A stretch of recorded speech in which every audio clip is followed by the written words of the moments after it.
Nous poursuivons nos séances de sensibilisation pour la réduction ou l'éradication des violences gynécologiques et obstétricales. Nous allons continuer les explications sur l'épisiotomie parce que nous avons reçu assez de questions dans ce sens. Et la majorité des agents de santé, notamment des sages-femmes, ne savaient pas que l'épisiotomie était une violence obstétricale. Ne savaient pas que l'épisiotomie était un acte inutile. Alors là, nous allons vous montrer quelques documents. Et je vais lire le message qui se trouve sur cette affiche. C'est un message des activistes, un message des lanceuses d'alerte. Ici, il est écrit quoi? On dit que l'épisiotomie est une violence obstétricale qu'il faut éliminer. Elle est dépourvue d'intérêt pour la parturiente et le naissant, alors que ses répercussions sont néfastes. Et puis, de l'autre côté, c'est mis stop à l'épisiotomie. Stop à ce traumatisme périnéal. Stop à cette violence sexuelle. Stop à cette torture obstétricale. Stop à cette mutilation sexuelle banalisée. Stop à cet handicap à la sexualité épanouie. Stop à ce préjudice corporel et psychologique. Stop à ce traitement inhumain dégradant.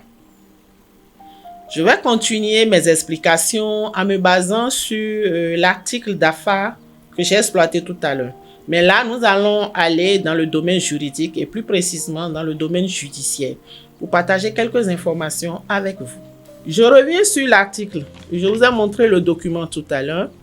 Et le document est bel et bien intitulé « L'épisiotomie, un acte chirurgical inutile, douloureux, mutilatoire ». J'irai dans mon portable parce que l'écriture est fine. Dans mon portable, je serai plus à l'aise à vous lire ce qui est écrit. Parce que j'ai photographié, je vais l'agrandir et partager les informations avec vous. La première partie de cet article est intitulée « L'épisiotomie ne remplit pas son contrat ». Dans cette partie, j'ai sélectionné des rubriques parce que je ne voudrais pas être longue. Il est écrit « Les femmes se voient imposer une posture d'accouchement qui gêne la progression et augmente l'extension du périnée. » Tout à l'heure, je vous disais dans une autre capsule que l'épisiotomie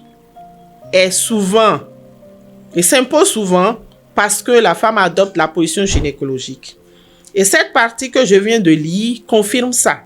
Parce que si la position gynécologique augmente l'extension du périnée, sollicite le périnée, alors ça peut entraîner une déchirure en cas où on ne coupait pas. Or, si on faisait les massages périnéaux, le périnée sera élastique et l'extension du périnée ne va pas entraîner son éclatement, n'entraînerait pas le besoin de faire une épisiotomie, surtout qu'en sachant que les femmes refusent l'épisiotomie. Donc, on n'a pas un consentement positif pour réaliser l'épisiotomie. Je vais continuer la lecture.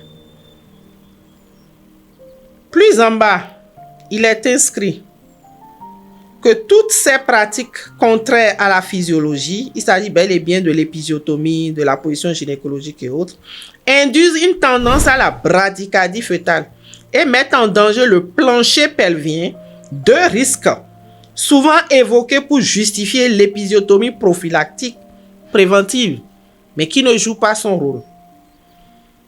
Et puis, les gens continuent le commentaire en écrivant « Une centaine d'articles scientifiques référencés dans la base des données de l'AFAR, voire la compilation, convergent en faveur d'un abandon de cette pratique qu'est l'épisiotomie, qui peut éviter l'abandon de cette pratique peut faire éviter les conséquences. » Je vais évoluer dans la lecture. Quelque part, il est inscrit « L'épisiotomie provoque une perte sanguine comparable à celle d'une césarienne et laisse souvent une cicatrice douloureuse qui porte préjudice à la vie sexuelle du couple. » J'irai dans une autre partie. Dans l'article, il est mis « Une mutilation sexuelle ». En gros caractère de l'affiche, vous allez le voir. On a mis une mutilation sexuelle et puis il y a la vidéo, il y a la photo de l'épisio qui est là. Le titre, c'est « Une mutilation sexuelle ». Toujours dans l'article indexé. Et il est mis comme commentaire, l'OMS définit les mutilations génitales féminines comme toute intervention incluant l'ablation partielle ou totale des organes génitaux externes féminines et ou toute intervention pratiquée sur les organes génitaux féminins pour une raison non thérapeutique. Et en dessous, il est écrit: l'épisiotomie est une mutilation sexuelle douloureuse, inutile, dangereuse. Et ça, ça concerne un dossier de l'obstétrique édité en juin 2001. Nous sommes en 2026. Ce document existe, ça fait 25 ans. C'est une recherche effectuée par une certaine Farida Amani. Et en dessous, il est mis: alors défendez-vous. C'est votre droit. Donc, si nous sommes activistes et que nous avons ces informations, nous devons partager avec les internautes afin d'amener les femmes à lutter contre les violences qui leur sont faites en milieu sanitaire. Si la femme connaît ses droits et qu'elle sait qu'elle doit se faire respecter son consentement, elle va s'opposer à l'épisiotomie.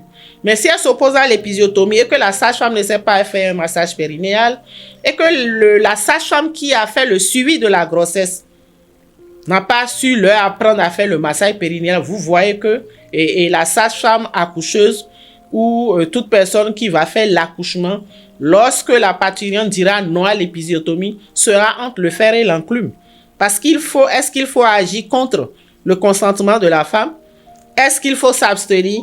Est-ce qu'il faut sauver la vie? C'est des questions qui se posent. Donc, en amont, c'est mieux de faire la prévention. Et quand nous nous intéressons un peu au domaine juridique, au domaine judiciaire, dans le même article, quelque part, j'ai vu: l'épisiotomie présente des particularités juridiques tout en étant également contestée sur le plan médical. Je ne fais que vous lire l'article. Outre qu'elle ne saurait être infligée à une parturiente sans son accord éclairé, elle pourrait, le cas échéant, être l'objet de poursuites pénales. C'est l'article qui le dit, c'est pas Annick qui le dit, mais en tant que sage-femme juriste, je dois partager ces informations avec vous parce qu'il y a trop de questions en instance. On dit: la qualification pouvant être retenue appelle des précisions. La mutilation ne constitue que la cause d'aggravation d'autres infractions. Donc, quand vous faites l'épisiotomie, ce n'est pas une seule infraction, il y a plusieurs infractions à la fois. On dit: elle s'analyse ainsi en un résultat. La privation permanente. Quand vous faites l'épisiotomie, ça veut dire que vous avez envie d'induire une privation permanente d'un organe ou d'une partie du corps et non en un acte en tant que tel. Dès lors que l'épisiotomie consiste à couper une partie du corps et a des conséquences notamment au regard de la vie sexuelle de la patiente, il peut être retenu que la mutilation est constituée. La mutilation génitale médicale est constituée. On pourrait ainsi songer à la qualification de violence aggravée du fait d'une mutilation et faisant alors encourir une peine de 10 années d'emprisonnement et 150 000 € d'amende. Et la personne a référencé en parlant de l'article 222-9 du Code pénal. C'est pas le Code pénal béninois, c'est le Code pénal français. Mais sachant que dans notre pays, déjà les gens ont ouvert les yeux et ont commencé à traduire les sages-femmes ou les gynécologues en justice. Je continue. On dit: l'acte du médecin peut incontestablement être qualifié de violence volontaire. Donc, quand vous faites l'épisiotomie, pendant que la femme a dit non, je n'en ai pas besoin, et vous voulez dire que c'est un acte médical, on vous dira que vous avez fait une violence volontaire. On peut vous donner 10 années d'emprisonnement, 150 000 € si vous êtes de l'autre côté. Mais dans notre pays, la loi n'a pas encore spécifié, mais il y a des qualifications dans lesquelles on les recase. Et si nous sommes juristes, et particulièrement moi, je suis à la fois sage-femme et juriste, et je suis conseillère de certains juristes qui travaillent dans des cabinets d'avocats, ou il y en a qui travaillent dans mon association. Quand j'ai de ces informations, je ne les partage pas. C'est un péché scientifique. Je continue la lecture. On dit spécialement dans le cas où la parturiente s'y est opposée ou le geste n'est objectivement pas médicalement nécessaire. Et au niveau de médicalement nécessaire, on dit que c'est nécessaire quand la personne a déjà subi d'autres MGF graves et qu'on voit que dans tous les cas, on ne pourrait rien faire et l'accouchement a surpris. C'est en ce moment qu'on va voir la loi et l'esprit de la loi. Mais l'épisiotomie systématique, l'épisiotomie routinière, l'épisiotomie fréquente que les gens appliquent alors que on n'a pas la preuve de ce que la personne présente au niveau de son sexe, une ancienne cicatrice de MGF ne pourrait pas dédommager la personne. Je pense que je vais arrêter la lecture là et rappeler bien sûr qu'il s'agit d'un article de l'Alliance francophone pour l'accouchement respecté, qu'on appelle AFAR. Et dans le document en bas, ils ont mis, pour en savoir plus, visitez le site de l'AFAR.